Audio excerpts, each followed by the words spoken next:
when we were in the third chapter, we learned about Nidresh Gaga, if someone made a vow in error, in other words, based on a completely false premise. And that vow doesn't require annulment by the sages. And we're going to come back to this idea about making a vow on a false premise, but we're going to see that it can be a bit more complicated. And Rabbi Meir says, Rabbi Meir Omer, we're in the third Mishnah, the 9th chapter. Yesh Devarim Shehen Kanolad Ve'einan Kanolad. There are things that are similar to a new thing, and yet they're not new.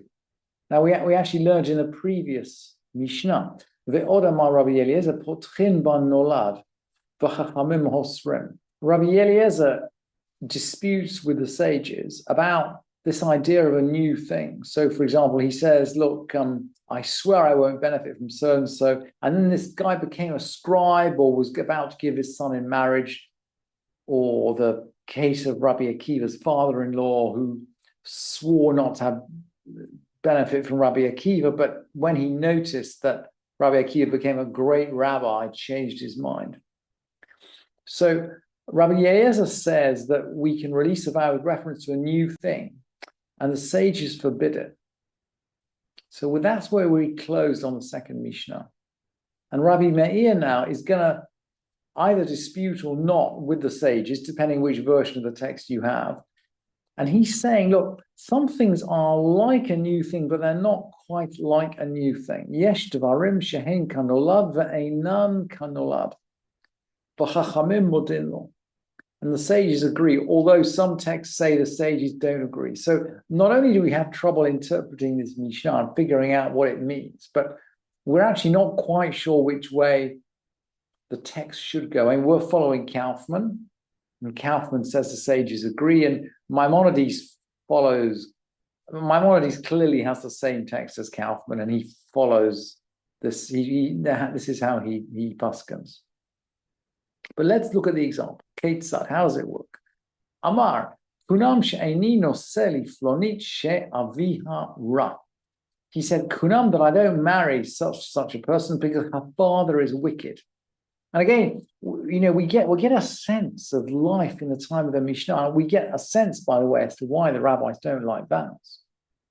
So he said that he doesn't marry this person because her father's wicked, but he doesn't actually say explicitly, I make this vow as long as her father is wicked.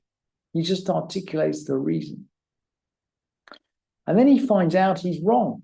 Amrulo, mate. They said to him, he's dead. So he can't be wicked anymore. He's no longer a fact. Amrulo, mate.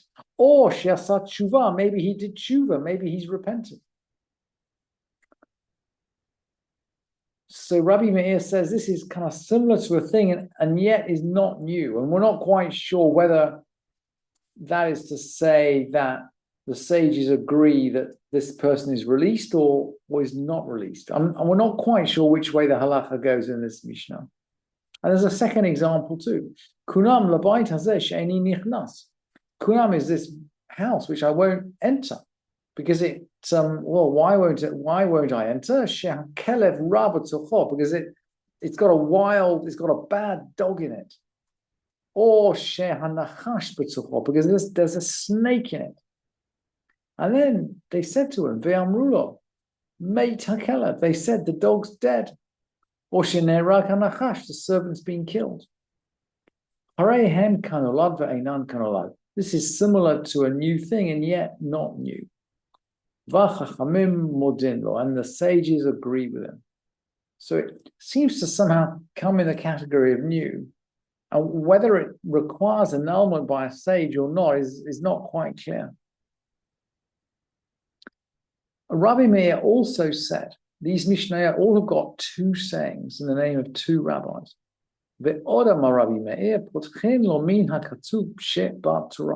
They can open, that is to say, they can open a way to release him. Min hakatuv shebat Torah, from what's written in the Torah. Ve'omrimlo, and they say to him, and now again we're going to learn a little bit about life in a time of the Mishnah and the kind of interpersonal tensions that led to people taking vows. So they bring out this list of commandments. They say to him, Ilu hayita yodea shehasa over al, and here's the list. If you knew that you were going to violate, and then they bring out this long list of commandments. Lotikom, you shall not avenge. Ve'al lotitor, you shall not bear a grudge. Ve'al lotisne achicha bivavecha, you shall not hate your brother in your heart. And ve'ahavta l'recha kamocha, and you shall love your neighbor as yourself. Ve'chai achicha imach, and let him live by your side. It's actually a command to lend money when required. Shema ya'ani ve'eina yochol lefarnso, maybe he'll get poor and you won't be able to provide for him. So essentially, you sense as to the kind of social relationships which seem to create the desire to take vows.